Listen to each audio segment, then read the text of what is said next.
And we are rolling on harsh on February 9th, 2016. Looking at the resolution, this House believes that retribution should not be a part of the criminal justice system.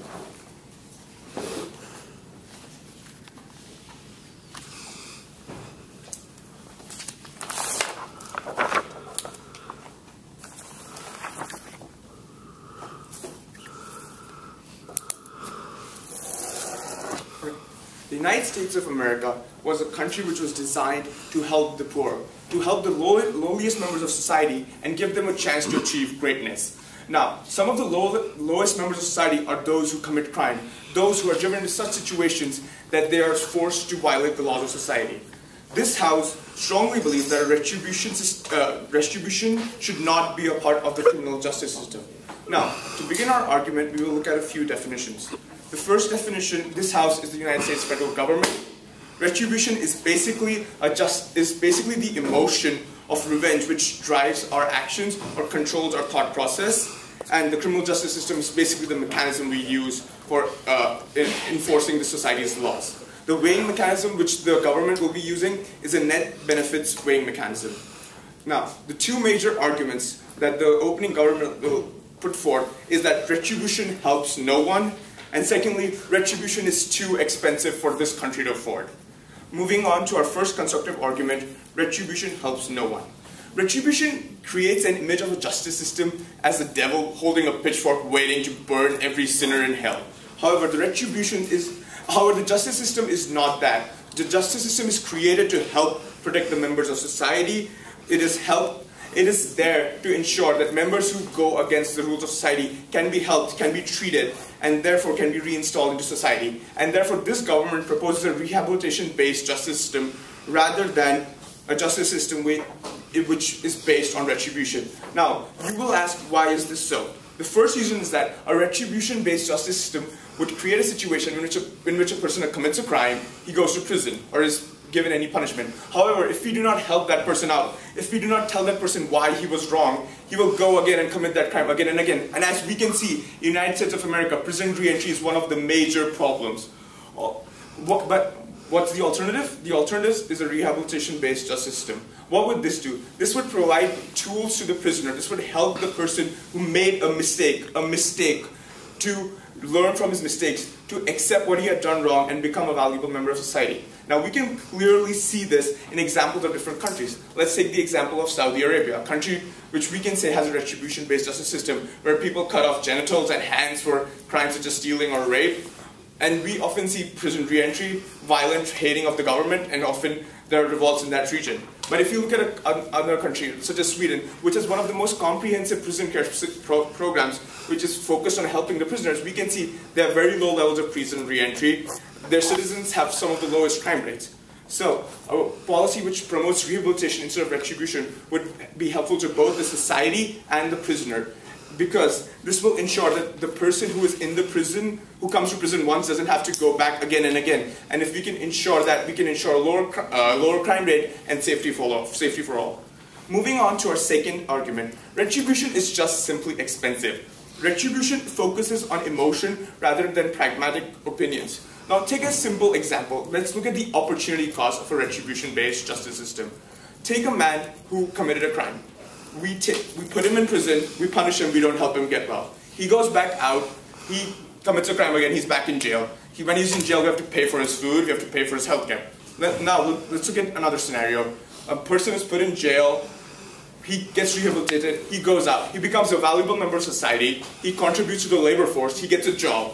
He gets a job, he pays taxes to the country, and the taxes can be used to help the country out. The taxes therein can provide, and he becomes a productive member of society, the taxes are used to help the country in many ways. Now, in terms of opportunity costs, thus, retribution-based justice system is too expensive and frankly unreasonable. Looking at the second point, the raw cost of putting a person in prison and the raw cost of retribution system is just way more expensive. Look, a simple statement would be, building a wall is more expensive than providing a book. If we continuously focus our expenses on justice system, if we continuously have a situation in which we keep on building walls and we keep on putting people behind those walls instead of helping them out, we will need to invest in immense resources. And as we can see, the United States already invests tremendous funds in prison system. But instead, if we can help them out through rehabilitation centers, they do not have to go to prison again and again, and they can help us out. We don't have to incur the expense again. Now, so therefore, based on the two major points that retribution helps no one, it does not help society, it does not help the victim, it does not help the prisoner, and that retribution is expensive, this House strongly believes that retribution should not be a part of the criminal justice system. Thank you.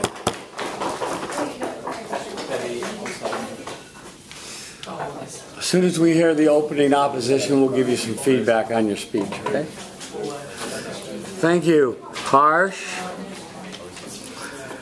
Now, Arun, or also known as Aaron. Okay. Are you allowed to have open POIs or no POIs? Oh, yeah, I don't know.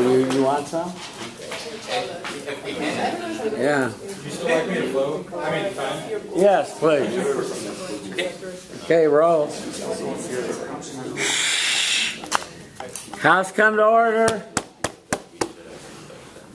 The problem with that Prime Minister's speech, ladies and gentlemen, was that it talked about retributive justice systems as if they exist in a cycle where they are mutually exclusive from rehabilitative ones, right? As a Prime Minister, it was Harsh's job to establish a clear debate, and a clear debate in this debate isn't about having a completely punitive or retributive justice system or a completely rehabilitative system, right? Because every justice system exists on a spectrum between those two levels. We say that his conception of what justice looks like was naive, and that if he wanted to set up a clear debate, he should have done a better job. Three things that I'm going to talk about in my speech then. Number one, about the poor. Number two, about why punitive measures are important in some degree as a deterrent for crime. And finally, how redress for victims is of the utmost importance when considering criminal justice. Rebuttal is going to be integrated into those points. I'll point out when it's happening. First, let's talk then about the poor, because Harsh was concerned about the poor in his introduction when he told you that the poor are harmed by the justice system. We think it is true that there are more poor members of society in prisons right now, but we don't think that's a problem of the justice system itself, right? We think that although life is harder for you when you are poor, that is never a justification for you to commit a crime, right? Like, life is always going to be made harder for you by virtue of a lack of capital. That happens in every single aspect of your life, whether or not you can buy things for your family, the food you can buy, the schools you can send your children to. But that's never a justification for you to harm someone else and to wrong them. And in the instance where you do, we don't say that just because you're poor, that's an excuse for you committing a crime in society. We say that you should still serve that punishment, and that's something that's extremely important. So that's about the poor committing crimes in the first place. A better point that he brought up then was about recidivism and rates of reoffense. We think that that isn't relevant in this debate, but that it's not a fault of the justice system itself, right? We see that the reason people are such, there is such a high rate of recidivism isn't because of the measures that are actually taken within the prison, but because those people have no resources when they leave that prison. So we think that what happens in that prison and the punitive measures that are taken against that person are fully just, and if he wants to fix the problem of recidivism, especially among the poor, he should focus on what happens after prison and not just throwing people out of it without any resources. Those two things aren't mutually exclusive. You can give someone resources when they leave prison and still punish them while they're in it. We say that that helps that problem. Second then, talking about a deterrent. The example that Harsh gave you of a society with harsh punishments as their justice system was Saudi Arabia. We don't really think that that's the most appropriate example in this case, because a lot of those kinds of crimes and violences and punishments are perpetuated by a government that acts and distributes justice on a largely religious basis, right? Not on a basis of how those crimes are committed and evaluated objectively against other crimes. Certain crimes are made more offensive by how much they go against that religion as opposed to how harmful they actually are in society. A better example, and an excellent example of a society that focuses on retribution and has thrived because of it, is Singapore, right? Look at that society where crimes are judged objectively based on how much damage you do to society, right? If you smoke drugs or if you drink alcohol before, underneath the legal age, then those crimes are punished extremely harshly. We say that you can be incarcerated if you're a foreigner in that country, you can be expelled, and if you are over age and if you're an adult and you're doing drugs, then you can be executed. And we say that that's been extremely helpful if you look at the example of Singapore. Yes. Okay, so your examples... Tell a judge. What? Jared's the judge. Okay. Tell him. Your example gives the example of Singapore in which a person gets executed for an example or simple minor offenses of drug use. How is that helping society in any way instead of harming society as a whole? You lose a valuable member for a silly error of that person. Okay, look, like the problem with that POI is that it assumes that tons of people get executed. Like if you listen to the point title, it was Deterrent. Singapore like punishes people by executing them, but they have way less executions than we have in the US. Why is that? Because people realize that if they commit a crime like that, they're going to get executed, so they don't commit it in the first place. The title of the point was, punishment is a deterrent for crime occurring in the first place. That point stands, and it's not what your POI was talking about. Next, though, let's talk about a relevant example of a society that does have like fairly rehabilitative justice system. Let's look at the Netherlands then in that case. We think a lot of those countries, Netherlands, Sweden, Finland, have these kinds of justice systems, which are focused largely on rehabilitation. The problem there is that serial murderers like the Beast of Harkstead in Netherlands, who's someone who killed 17 people but was given like a fairly rehabilitative prison sentence in the sense that he only got 19 years before he was released, then went out and committed another murder, right? Like those kinds of rehabilitative systems can't be proven to work on every single person because rehabilitation is such a subjective measure. We say that punishment as a deterrent is better for stopping crime in the first place, and opposition is the only side that gave you relevant examples from both kinds of societies. Finally, let's talk about victims. We think that victims deserve to have their, like, you know, the perpetrators of that crime punished. Simple enough. We think that analysis is intuitive. And because Harsh didn't really give you a real example of what a rehabilitative justice system would look like, we think this is where it comes back to bite him. So I'll do some argument for him, then I'll rebut it myself. Let's say that he gives... I won't do any argument for him. The problem with that speech then was largely that it lacked clarity. It didn't tell you about the world in a realistic scenario, about the world on a spectrum. We think we did, and that's why we win opening up. Okay, thank you. Okay, let's offer Harsh first some feedback. Go to either Jared or Joe first. Mike? You want to let Joe go first? I'm going to find this. Okay. Well, it was your mentee, but Judge... I think the economic argument was your strongest one. I would have liked more quantification, like, okay, so retribution means we keep people in prison for longer, is kind of what you're assuming.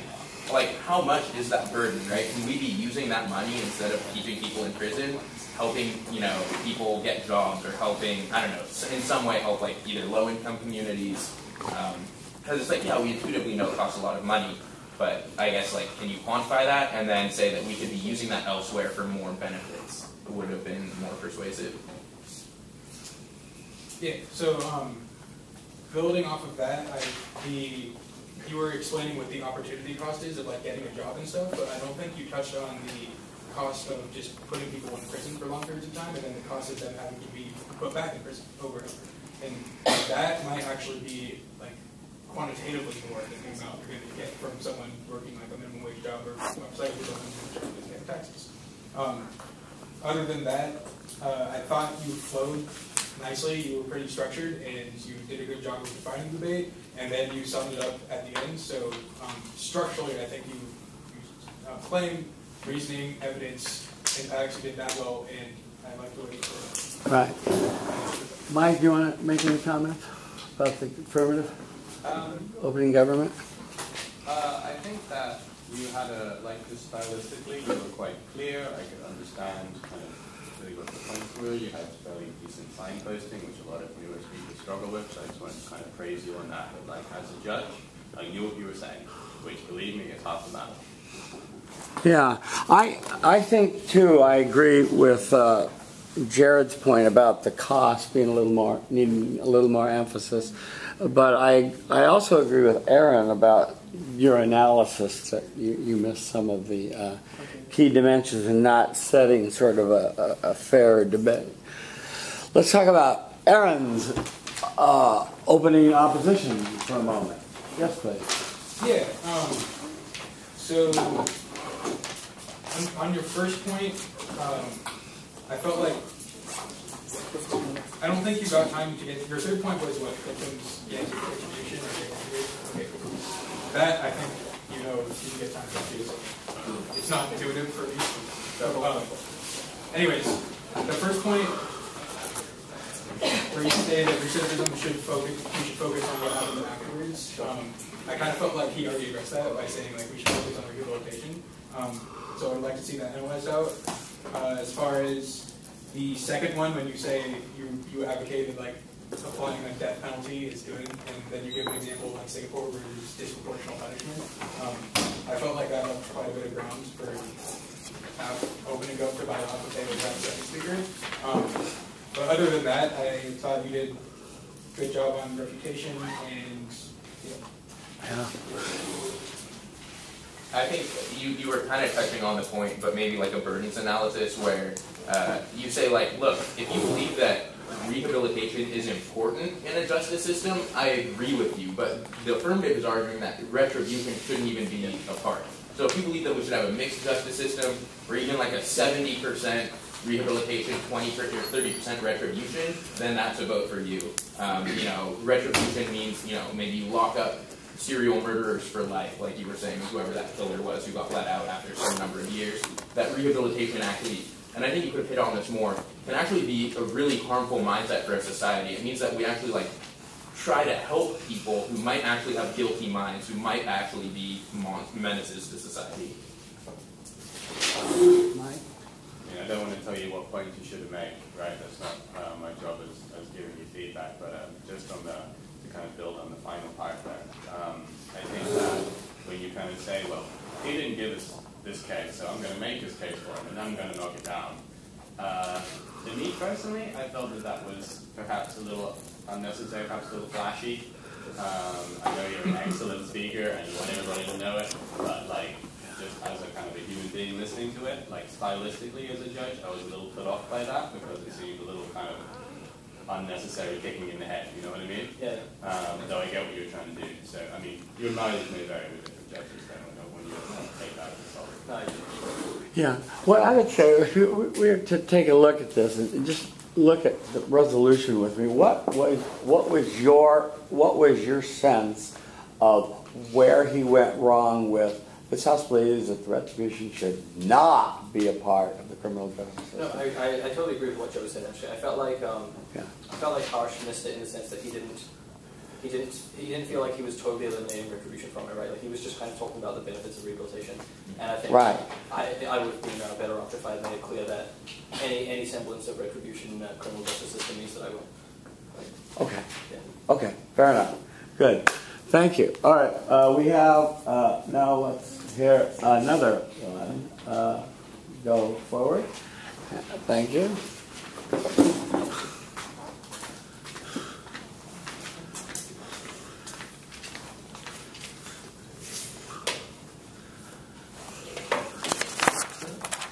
By the way, this is a new person for those of you that haven't met her. This is Elizabeth. Hello. Hi, Elizabeth. In 2008, 2 lobstermen in the United States were given 8 years for imprisonment for a crime that they did not know that they were committing. These lobstermen simply got 8 years apiece for transporting lobsters in plastic bags instead of cardboard boxes, in violation of the Lacey Act, which is a law that is not even upheld in the country that they were trading with, which was Honduras. Justice in this resolution is going to be defined as giving each their due, and implying that crime and punishment should be proportional. Retribution in this resolution implies that there is a lack of proportionality. I am going to address this the topic by giving 3 points. 1, talk about retribution in the status quo, specifically in the United States, why it does not work, and why it is inherently harmful. So first, beginning with contention 1, which is retribution in the status quo, I'm going to be talking about 3 points. 1, mandatory minimum laws, specifically for a crime that a similar crime that 2 people commit that have different punishments. For example, the substance abuse of cocaine. One person who uses crack cocaine gets a larger sentence as opposed to somebody who uses powder cocaine. So in addition to the fact that 2 people can be committing the same crime but receive different forms of punishment, this is inherently socioeconomically marginalizing individuals in the United States, because those who are poor are more likely to utilize crack cocaine as opposed to powder cocaine. The second point is going to be the 3 strikes law. So now we're not only talking, I'm going to talk about the lack of evaluating crimes themselves, and instead evaluating simply the number of crimes that are committed. So for example, in California, a person who commits 3 whether they are violent or not, will receive 25 years to life. This is not something that is proportional. And last is the lack of mens rea standards in the United States legislation, which is the fact that there's a lack of guilty mind standards, meaning that people can get punishment over crimes that they did not know they were committing, which links back to my example that I began this debate with. This is something that can happen to every one of us. In fact, 50% of the people in this room can be committing a crime that they don't know that they are committing, and they can potentially go to jail for it. Okay, the next contention is going to be that deterrence does not work. The purpose of retribution can be assumed that it is meant to deter people from committing crime. However, I want to argue that this purpose is not fulfilled, specifically in the United States. I want to provide an example for this by citing the war on drugs. The United States has invested trillions of dollars on the war on drugs, and it has failed to reduce the amount of substance abuse in the United States. In fact, substance abuse has actually increased, implying that the war on drugs and harsh punishments for drugs is not deterring people from committing these crimes. Two is the fact that the United States has extremely high recidivism rates. Now, the way that these high recidivism rates exemplifies as to how deterrence is not working is that the very people who are exposed to the consequences that are meant to deter people from committing crimes, quote-unquote imprisonment, are not reducing the amount of crimes that they are committing. My third contention is going to be that retribution is harmful. So one, it does not reduce crime, but what it does do is it exposes people to the stigma of criminalization. So I'm going to provide two examples as to why this is harmful. One, it has the potential to turn non-violent criminals into potentially hardened criminals. This is especially true in the United States, in which overcrowding is an extreme problem in prisons. Majority of prisons are actually about 30% overcapacity, which means that they are more likely to have environments of hostility and aggression. And it is these environments that can expose criminals, non-violent offenders, into becoming violent and more accomplished. This is something that can harm society in the long run, especially if they are being released and then, once again, high recidivism rates. So they're being released from prison as hardened criminals, and they're committing crimes that are actually even more severe than the ones they were doing before, which is extremely harmful. So B, my point for why retribution is harmful is that it makes it difficult for convicted persons to rejoin society, and hence, again, this links back to the point that there are extremely high recidivism rates in the United States. Convicted felons sometimes are unable to vote, so they're disenfranchised from the United States political system. They are unable to rejoin society by getting a job because of their criminal record. And we can also talk about the consequences of a self-fulfilling prophecy, in which if someone feels that they have a criminal record, that they feel like they have to continue to commit crime in order to survive. So what is the problem with the status quo in the United States is the fact that we are currently embracing retribution, and it is not something that is working. We do not see an overall reduction in crime, especially for certain goals that retribution was aimed to achieve, which was to reduce the amount of drugs that are being consumed, and that's not something that has happened. We continue to have extremely high recidivism rates, which is implying that our system is not working, and it does more harm than it does good. It turns non-violent criminals into hardened victims. It makes it difficult for convicted victims, criminals, to rejoin society, and it also has it's also the idea that this is something that can happen to any one of us in this room. In the United States, there are thousands of laws that the very people who are meant to enforce don't even know the basics of each of these laws. So that we can be committing them, and we can go to prison for all these reasons. For all of these reasons, I affirm that retribution should not be part of the criminal justice system. Good. Thank you. I like the apprentice style fingers, by the way. Good.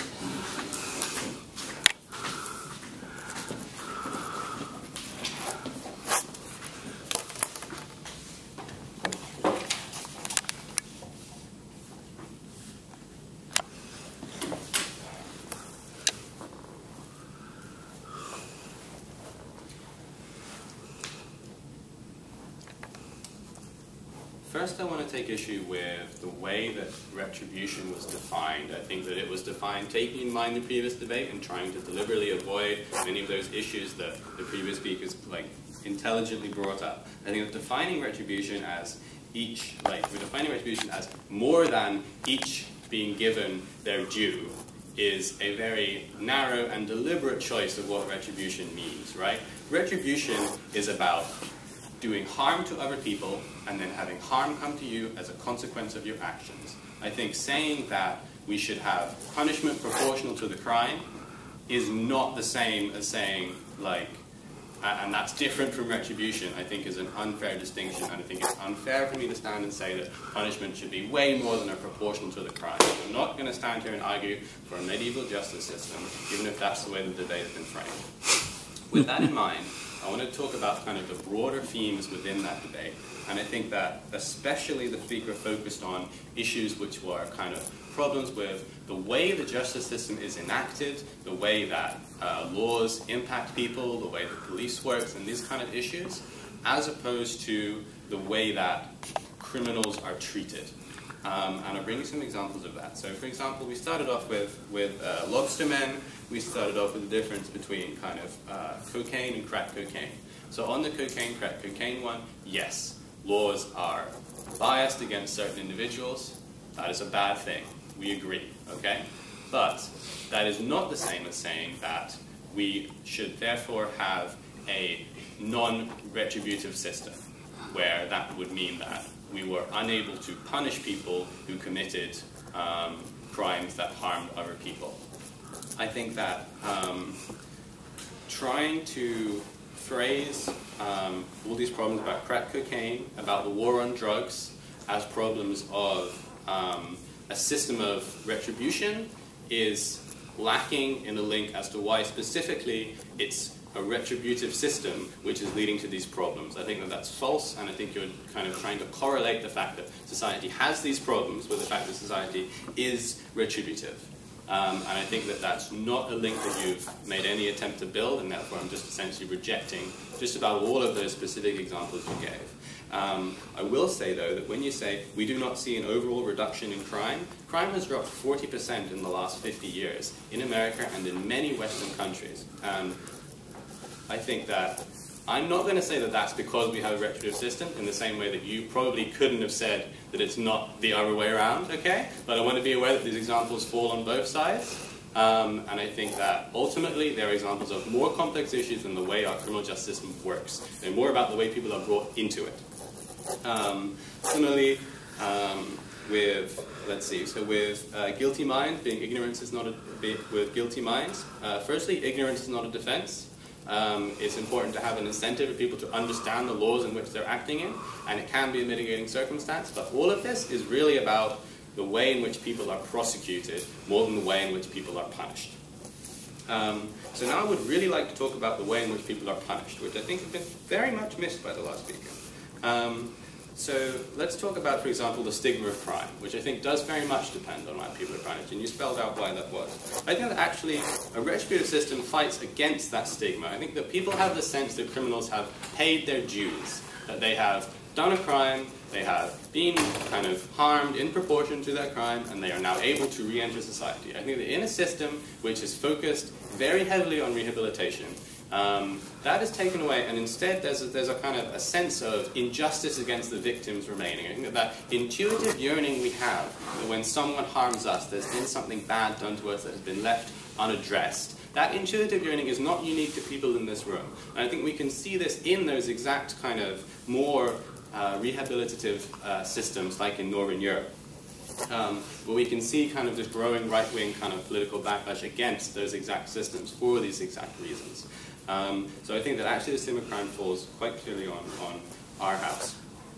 Now, I want to say that our burden here is to prove that retribution matters and is required kind of to any degree. I think that, again, we haven't had a clear framing of what a completely rehabilitative system would be.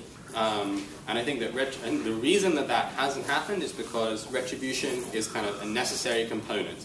It's clearly a necessary component in deterrence, but I want to say it's also a necessary component in rehabilitation. These rehabilitative systems don't sort of exist, don't sort of exist, okay, 7 minutes, right? No, 5 minutes, sorry.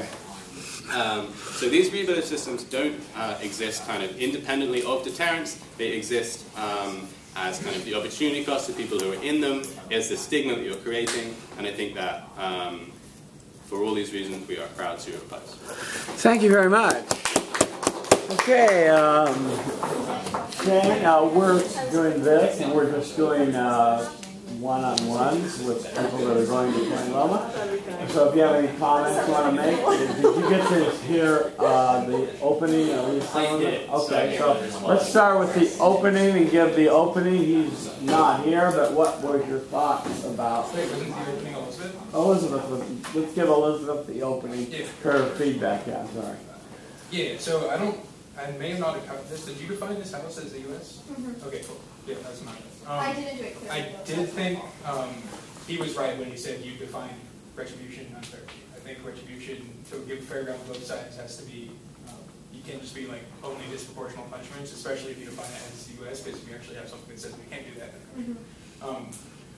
You did an excellent job with your links all through your entire case. Your impacts, however, on 2 and 3, didn't get them. I got I got like there's recidivism, and then you tie that in really well with your case, and then I didn't hear why I cared. And then on the 3rd point, I heard why all of these reasons that like nonviolent criminals become more criminalized, and then there's a bad stigma, and they get worse crimes, and then it's harder for people to readjust to society. And then I didn't hear why I should care. But your links were great. Yeah. Okay, Joe? Yeah. How did your mentee do? I think she did well as far as like what we prepped out. She basically hit everything. Yeah. I think she went over time, obviously, but that's very easy to fix. Yeah. The links were great. Again, I do agree that the definition of retribution, like if you're gonna say that retribution is disproportional punishment, you have to do more work to justify that. Otherwise, it's kind of a little bit skewed. But at the same time, I would say that like there's still ground to say that like A, there's a lot of difficulties in establishing what is proportional punishment, and then B, sometimes you want disproportionate punishment so that they get a message or something of that nature. So I still think there is room for a debate. But overall, I'd say, yeah, just work on the timing, and like Jared said, make sure the impacts are clear. But yeah, I thought you did really well. I was going to know how long the speech was supposed to be, because isn't it 7? Yeah. That's why I didn't know. So I'm sorry. I didn't. No, we're doing 5. Okay, just get through it and get through a lot of people. And just a comment or two for Elizabeth. I thought it was a good speech. Yeah, I think that perhaps the definition of retribution, but that's not really a problem with the speech itself. I thought it was like a very compelling speech. If I had to say one thing, it would probably just be like making the structure super clear. Maybe that's just because I have like a habit of getting lost in speeches, but like when you end points and begin them and laying them out at the beginning, has to, but otherwise, like I didn't want to speak after you, so really good. Right. Right. And I would just say that I very much like, I followed it very nicely, and I liked your tie back to the lobster in the end. I like the way you were putting all the pieces together. My only concern is just in terms of this topic is just after each of your points, just remembering that's why retribution should not be a part of the, returning to your point. And I'm glad that you didn't take on the burden of sort of policy, proposals in this resolution. Okay, quickly on the opening opposition. Yeah, I think that obviously you thought you had 7 minutes and you were giving a 7-minute speech. You spent the appropriate amount of time on rebuttal, but because it was a 5-minute speech, you spent way more. I did like you addressed the definitional thing very well, I think, and I think if I were to actually judge around, I would give him the definition to you. You refuted the first point well, in that you were able to tie in, like, okay, let's talk about how laws yeah, there are these problems, but these problems are not necessarily completely attributable to retribution itself, and because of that, I was able to understand your point there. I did like your point about like the overall reduction in crime, and but I didn't really see a link necessarily as to like how retribution was directly responsible for that. But you did like them out both, and so like that you may have wanted to develop that a little bit more. And then like your constructive, you didn't really get to deliver it. I got one point. Was one of your points injustice towards victims, I'm assuming? Or is that part of your own? I mean, I think my constructive was very much about the stigma, for example. Okay. I didn't get any of that. So that may be on my part, but I got opportunity cost and injustice for Yeah. Okay. They were also. All right, cool. Joe? Yeah, I thought it was a good speech. I guess I would have liked maybe like a thesis at the beginning, because you just started right into like, okay, let's get to this definitional dispute, which is fine. And yeah, if you thought you had 7 minutes, I thought it was a little light on the constructive material, heavier on the rebuttal, but yeah. And yeah, overall I thought it was a good speech. Yeah, I thought, well, let's see, I wanted to ask, Shane, did you want to make some comments from that? No, I mean, all I can really judge off of is your presentational style, because I can't see what you're responding to. But I thought your presentational style was fine. I was really well organized, very easy to follow. One thing I would suggest maybe is perhaps a tad bit more emotion, not being so dry. But I mean, if that's your style, I don't want you to upset that to try to fill some other requirement. Yeah. Yeah, I thought it was really good. Yeah, you're very dispassionate. I thought the thing that Joe was talking doesn't mean you're a bad person. The thing that Joe was getting at, though, was it's always nice to have a sense in the beginning of where you stand with respect to retribution and where you're going, and that really did come out in the middle of your speech, and that was very clear by then. Okay, thank you. So now we're going to hear Noam Chomsky. For sure. Yeah, for sure. Okay, Noam. Yeah, and you're next. Yeah. And Wait. We do the same. yeah. Professor Miller, Yeah. I prepared a lot.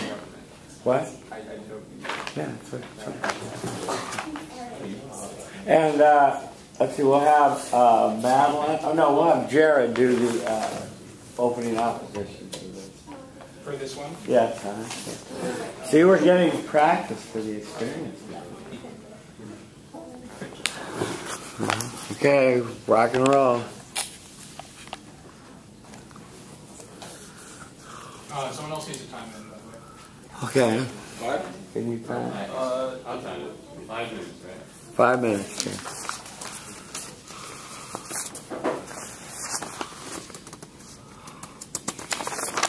So tonight I'm going to defend that the retribution should not be part of the criminal justice system.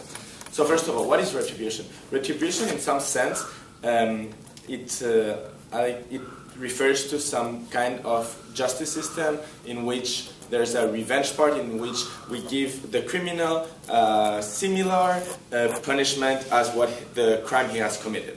Then the weighting mechanism I'm going to use, it's the net benefits. So I will try to show the person who brings the best net benefits or the more net benefits will be the winner of this round. So I will divide my argument in 2 parts. I will first explain the argument of how this doesn't decrease reactivism, and then I will explain an economical argument. So first of all, why does a retribution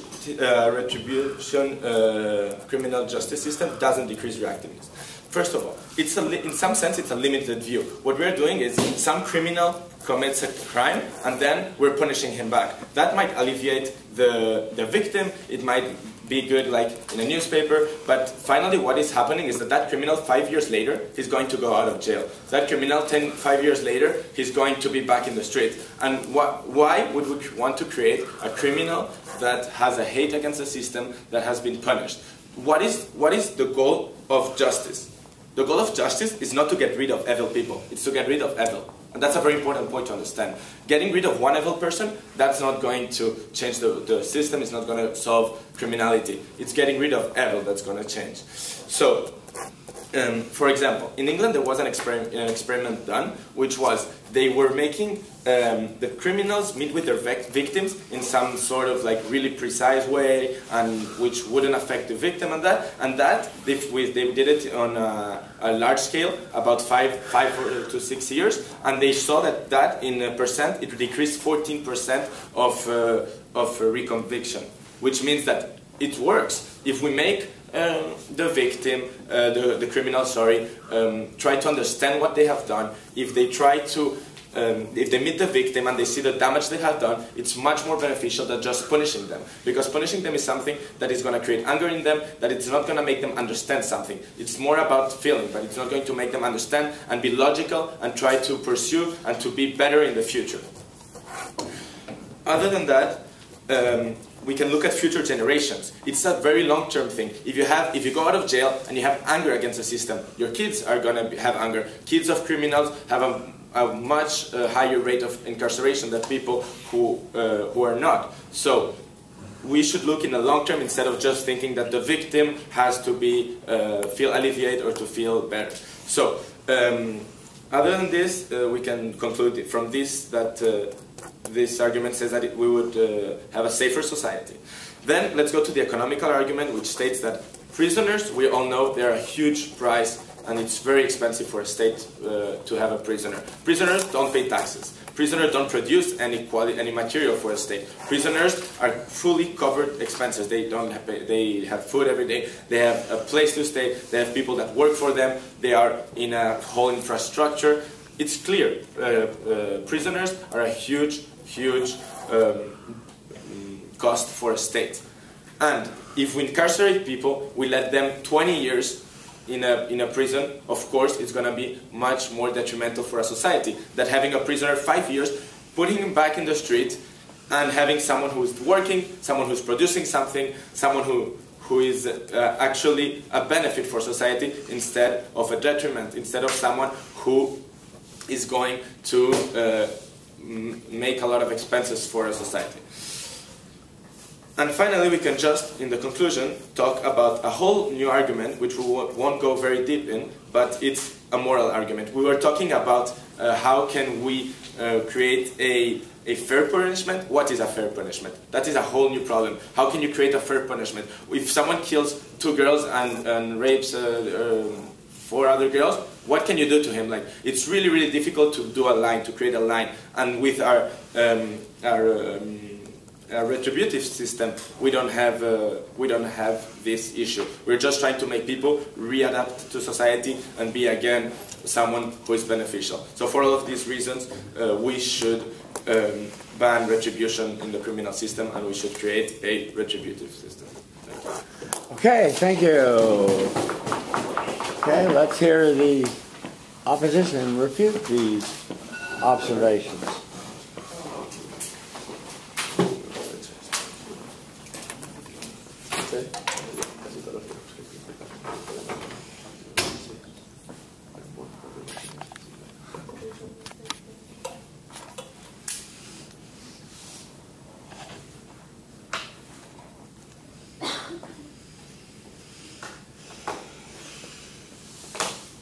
When you commit a crime, you should be punished for that crime. That is the foundation on which our criminal justice system is built, and that's why we should maintain that system of retribution.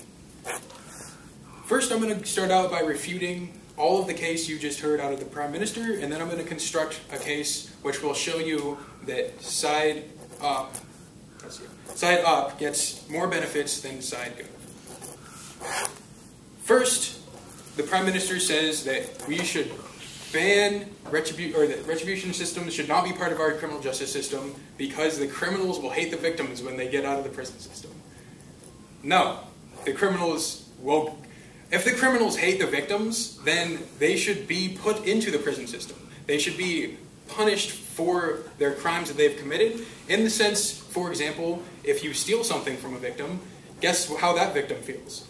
you should be considering the feelings of the people who are innocent, not the feelings of the people who are guilty as much. When we look at the way in which folks are actually penalized, we see that it's proportional.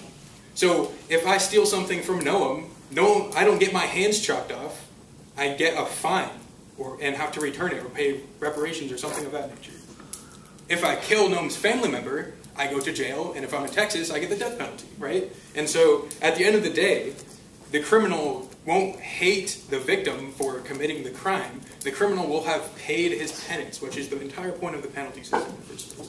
The next point that we hear out of the Prime Minister is that we saw some type of program of rehab implemented in UK, and we saw a 14% decrease in crime. Guess what? We saw a 14% decrease in crime worldwide. And even in states like the United States, wherein we have retributive criminal justice systems. So your argument is not unique, your example doesn't tie in, you fail to provide links as to why that claim exists. And the last claim we get is that prisoners will become great like philanthropists and businessmen, and they'll like have large businesses and employ lots of people and create this massive like income tax. No.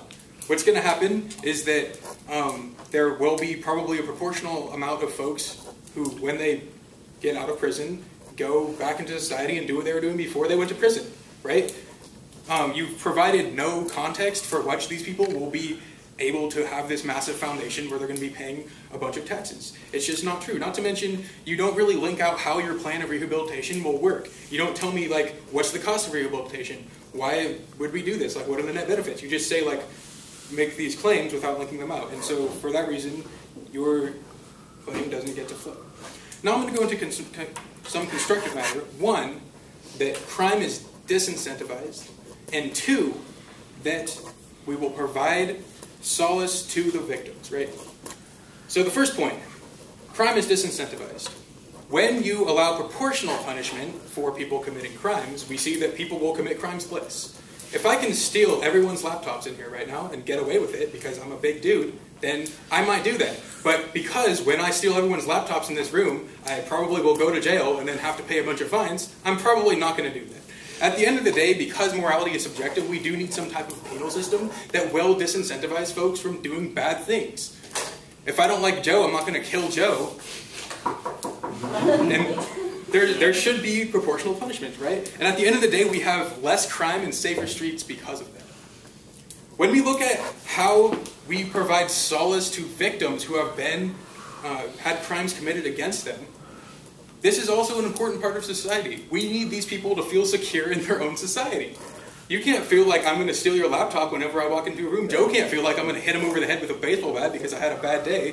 That's unacceptable in our society. It causes social disorder, and it leads to people not being able to own things. It leads to the stunts of economic growth, because when we see that people cannot trust their lives to walk around on a daily basis, when we see that people cannot trust that their stuff will be their stuff, we see that there is no longer an incentive to really be a productive member of society, not to mention when we see that people can kill willy-nilly and have no retribution put against them, those victims harbor massive, like, revenge-style fantasies about those people, and then we're just going to have more crime. Because when I go out and kill Caitlin's sister, Caitlin is going to want to kill me, right? And because of that, not only is one murder committed, but two murders committed, right? And we're going to see more crime, less security because of that. So at the end of the day, I urge a strong vote against the proposition, because retribution-style criminal justice system actually disincentivizes crime and it provides solace to victims, and the Prime Minister has failed to provide examples or concrete claims of why we should not do this. Thank you. Thank you very much. Okay, let's give some feedback to Mr. Chomsky, please. Who wants to start? You want to give Noam some feedback? Fine. Alright, so I'm probably in the unique position during this first time I've heard this debate all the way through. So I haven't heard what everyone else has said or what everyone else has offered. That being said, the definition of retribution is weak sauce at best here. It really doesn't provide a lot of clash. I mean, revenge is part of a criminal justice system. I don't even necessarily buy that revenge is part of the criminal justice system. So that right off the park just has trouble with. But with your actual case, I mean, you have great signposting, a good use of evidence to support your case. think some of your impacts are a little weak. I mean, especially like the kids of criminals and higher rates of crime. Like, I just don't see really the relevance to the point that you're trying to make. But yeah, that was pretty good. I mean, I feel like the cost of prison might have been a better choice to spend some more time on, maybe not spend so much time on point one. I think you had me after the UK experiment, and adding to that only makes it seem like that point's weaker. Joe? So I would say, like, you were the first one to talk about, like, in principle, why retribution is bad, which I liked. I just didn't think it was developed enough. Maybe talk about how, like, if this is a principle that a society values, then it means that it bleeds over into other areas of life. But also, I thought it was fine. I agree with what Shane said, how there wasn't a whole lot of clash. But when you were talking about almost like, look, we should almost be like letting people go free because only good things can happen and they're going to get jobs and things like that. So I thought it was framed in a way that like could easily be taken down.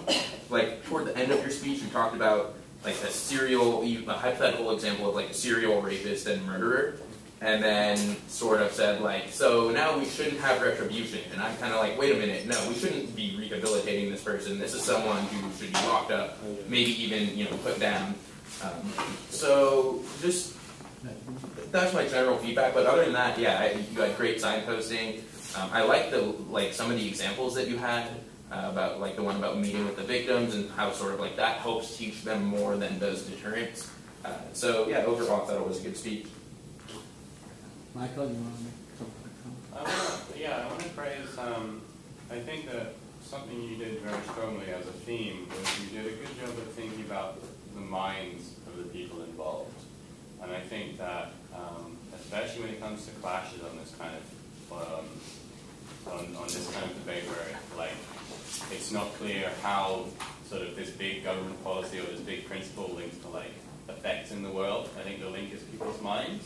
And broadly, you did a very good job, like with the examples that like everyone just now basically picked that example of when you've explained how people's thought processes would work through this. That I think you did a better job than just about anybody, including me, stood up in explaining like how people's minds would tick over. I just want to really praise that analysis. Let me praise that you're getting much better in your organization. So real good, nice little intro and some definitional work and some clear contentions. I wish you had saved yourself a little more time to develop the moral at the bottom instead of just, I don't have time to do it, but by the way, there's a moral question here. Getting much better, and the one thing I would say, is if you can give your slug lines a little more power rather than I've got an economic argument, and economic what in relation to that? Economic what in terms of retribution, and give it some power instead of just say economic argument. Make it mean something, just the way your first one said. In terms of retribution and it doesn't work, and that's released recidivism. So economic what? Make it contend something. Yeah. Okay, let's give Jared some feedback. Okay. Great job of representation, went right through line by line. It was easy for me to flow and kind of cross out his points as I was going. Then when you get into your constructive case, I think that you have everything that needs to be there, and you did a good job of it. I mean, you could flesh it out a little bit more. I like where you're going with the solace for victims, and lowers the incentives to follow rules. So you're really trying to impact it out for me. Would I like to see that maybe a little bit more on crime disincentivize, a little bit more on the top. I mean, you were definitely getting in there, and I could definitely do that additional work. I think any judge can. But I think if you're a little bit more express about it, it just makes it easier to flow, and then all the judges are going to be on the same page. But overall, it's a very good speech. Well, I'm happy that you're not going to kill me because you know that there's going to be some retribution. Only thing the way. Yeah. So I thought it's a little bit problematic when like the first thing that you said was like we should maintain the retribution in a status quo. Like because you can win this debate with saying that all we need is like some retribution and we win. So we can acknowledge there are problems rather than trying to be like, no, the current way things are is great. Perfect. Yeah. I think you mischaracterized Noam's first or second argument a little bit, where you thought that like the criminals would hate the victims, or that like the children of criminals would hate the victims. It was about like they would hate the justice system. And just a small note, because I've noticed you do this with your rebuttals a lot, is like you'll get the they say part, they say this, and then your first response is no, right? And I would say maybe move away from that. Go to something like, but we disagree because it's like the simple. No is a little bit too dismissive. I thought that you were also hitting on a good point when you said that, like, hey, no one doesn't tell us the cost of what rehabilitation is going to be, but then you just sort of said he doesn't tell us the cost. I think you could have added a second line like the cost is extreme. The cost is a lot more than the current system we have. Maybe it means we're locking up people for longer rather than execute. I mean, or in some sense meaning that we have to spend more resources to rehabilitate them. Yeah. Other than that, I thought it was a good speech. Like you did, like Shane said, hit all of the points. I thought, I don't know, maybe it was a bit much to talk about, like, if I kill Noam's family member, or like if I kill Caitlin's sister, maybe just the imagery wasn't. Dude, I only had 5 minutes to come. No. But yeah, no. Overall, I liked it. Okay, Michael, do you want to make some comments? I think it's a good argument for a good CSI team. Yeah. I have one specific point and one broader point. The specific point is about your clash with Noam over people coming out of these systems. Will they commit crimes or will they not commit crimes? I think Noam gave a bunch of analysis as to why they might be less likely to commit crimes under his system. He just said kind of, it's just not true. Many of them will continue committing crimes and moved on. And therefore I think Noam won that point because you needed to back up your claims. And I'm going to link that to what Joe just said about the kind of, no. Maybe yes. Fascinating claim. Got any evidence or analysis or support or something? And broadly, I think that, and from the last debate we had as well, I think you have a habit of overstating your case in a way that makes it much less persuasive. I think this is part of like the like examples with Caitlin and Joe, but I think like just kind of more broadly, I think we tend to kind of like people will kill each other willy-nilly, for example. Well, will they? Like as a neutral, well-read observer, i.e. the judge, like I'm not persuaded by that language as much as I'd be by you saying like crime rates will increase because deterrent, blah blah blah blah blah. Right? It's just not as persuasive when you overstate it, and I can tell when you're overstating it. You definitely overstate it sometimes. So maybe keep an eye on that as a more broad theme. I've been a bit mean because I know you're a good debater. It was a good speech. Yeah, I'd say in terms of your reputation, at the end of that reputation, I agree with Joe. Something else. He said no, I disagree with that. And at the end of all the refutation, you say you don't have a justification of retribution not to be part of the criminal justice system. But let me give you some reasons why it does belong. And do that. The other thing I'd like to see you do more work on is this net benefits, which we're going to use some kind of weighing mechanism or something. I saw it mentioned, but I didn't see it get worked very much in terms of helping a judge make a decision. And I know it's early in the debate, so some more mention of that would have been helpful. Okay. The other thing is, it's a minor point, but when I was looking through the camera, I can't see your face with a hat on. I'm assuming you don't debate with the hat on, but you're just cold tonight, right? Okay, good. Okay, okay, your turn. Awesome.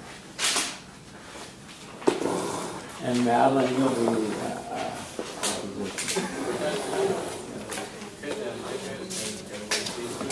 yeah. Yeah, okay. You want to be next? Okay, you'll be next. Oh, I see. You have to leave. Okay, you can be next. You want to be? Can you? You have time to hear him, and then. Is that okay, or you want to go next? Can you wait? Whatever. There's not time for a next one. Yeah, let's okay. Good. Well, okay.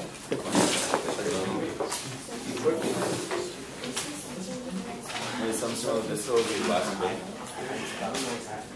Sorry about that. I'm willing to stay after official practice and hear more people, but yeah, I guess we're quitting at 8. Yeah.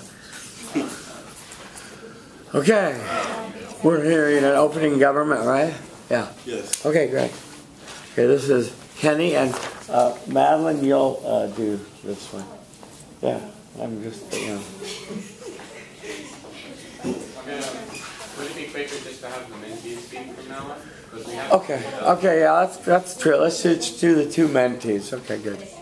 Okay. Okay, Mr. Mentor, mentee, rock and roll. This house believes that retribution should not be a part of the criminal justice system. It determines how do we look at retribution. Is what specifically determines what is retribution? Is it murdering somebody that you should get punished and that you should get punished for something, and in return that you should get penalized for murdering somebody, or is it a less reduced case to something as far as stealing something? What do you define retribution? I think it can go on various scales. My point is that reason why why retribution shouldn't be a part of the criminal system is one for rehabilitation systems. I believe that these people should be put in these organizations or groups to where they can work on the things that they need help in the social life best, because not all people are social people, as we might know. They don't have the social skills, or maybe they wasn't taught that. One of the main reasons is because you look at the poor systems. Why are they poor? What do they like that these other people don't have in a fair United States?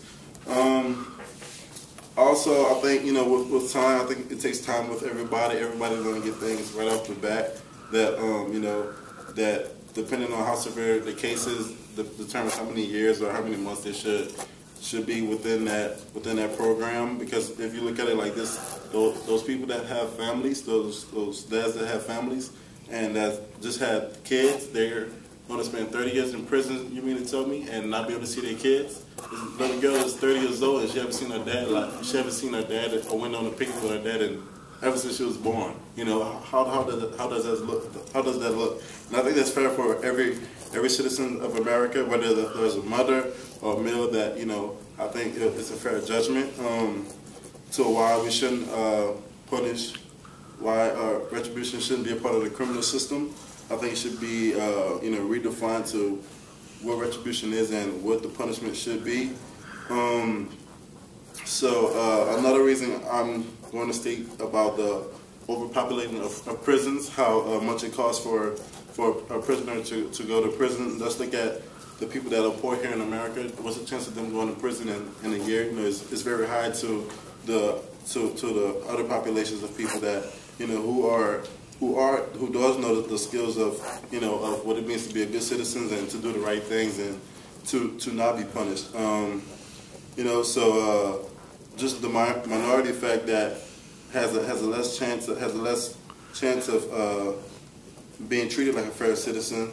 How are we going to pay for all these prisons? People are paying taxes, so you mean to tell me we're going to pay all our money to people that that are putting people in jail for doing a crime, and in another 10 years they can do another crime that's 10 times worse than the one that they first committed? Come on, that's totally nonsense. So I think some form of discipline is one of my final points that we should do, is that we should discipline these people and give them what they need, whether they're high class, middle class, low class, that should discipline and teach them the right things to do and how to survive in America or wherever that may be.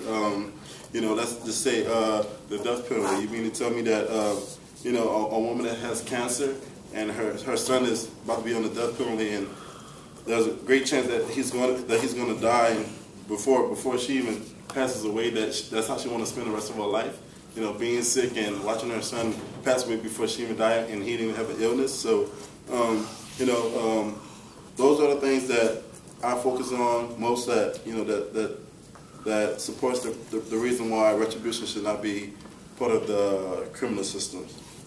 Also, let's look at the innocent cases due to prior history. How many people have got caught for a case, well, life sentences, or let's say a very long extension of time where they have been thrown in jail for a case they haven't committed. You can look at the statistics; it's very high. So that's another reason why I say that we should open up these organizations and services to where these people are not just throwing away their lives; that their life is something valuable, and you only get one chance at living it. So I think that you should, that the systems should find another way to translate how they're going to manage the punishment of this person. And yes, I support the fact that retribution should not be a part of the criminal system. Thank you. Great, thank you. Okay, stay up there for some quick feedback, real quick, Shane. All right. Some things off the top. When you get in the definition of retribution, don't ask questions. You just want to tell us, right? Because that's your chance to really get to me as the judge and say, hey, this is what retribution is. And I think out of what I've seen so far, you get closer to a discussion of retribution as it relates to this actual resolution, right? So it's not just about, I've listened to several people speak, and the point is that retribution isn't about sending people to jail or punishing them for their crime. It's about getting revenge. And revenge is not because you stole something, we sent you to jail for maybe longer than you felt like you should have. It's about, enacting harm on them, punishing them and their families. And I think you touched on a lot of those points here. Obviously you could stand a little bit of organization and taglines, but that'll come with time. But yeah, when you talk about disproportionate application of this, on minorities in the U.S., especially our high prison rate in the U.S., that's an example of retribution, right? That's an example of us trying to punish our way out of crime and punish our way out of things instead of trying to teach these people and try to figure out, the questions you're asking in the beginning. Why did they commit crime? Why are they poor? Why are they seeking out these angles of life? I think if you were to spend more time on that, it'd be a really strong case. Definitely example, I think, is where most of this time should be spent because that's a true, pure example of retribution. Because there's no hope for rehabilitation if I put you in the electric chair, right?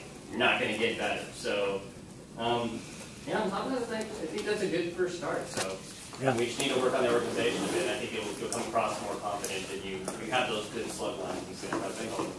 I agree. Real quick. I thought the analysis was really good about how this is. Minorities are likely to be treated unfairly. I like your alternative of we should discipline, but then give them the tools they need.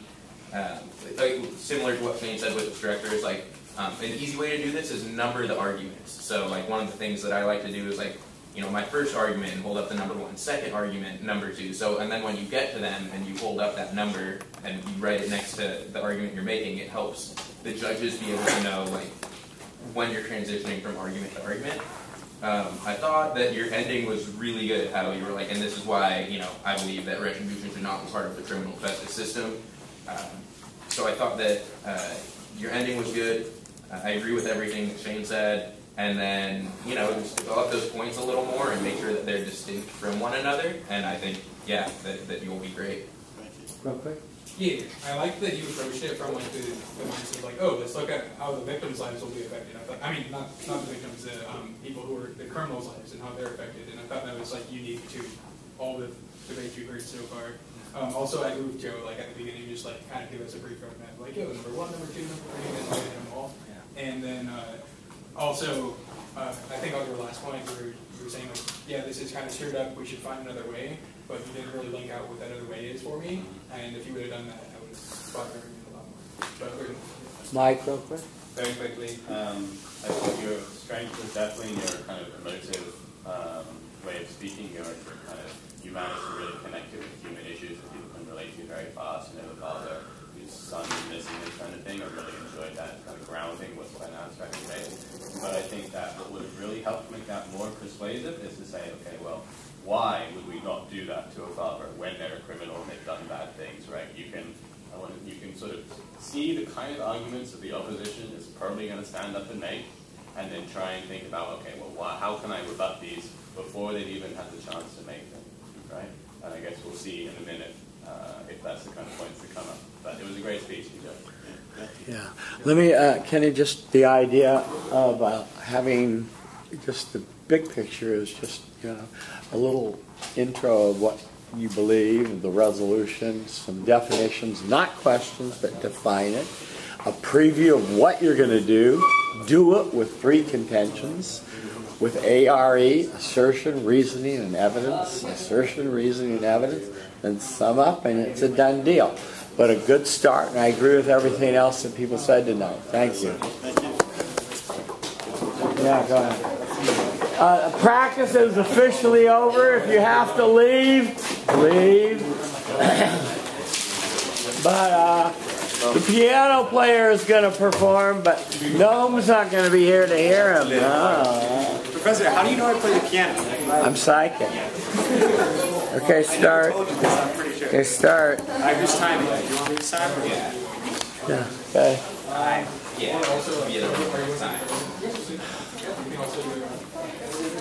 Don't leave that inside the house. They catch fire.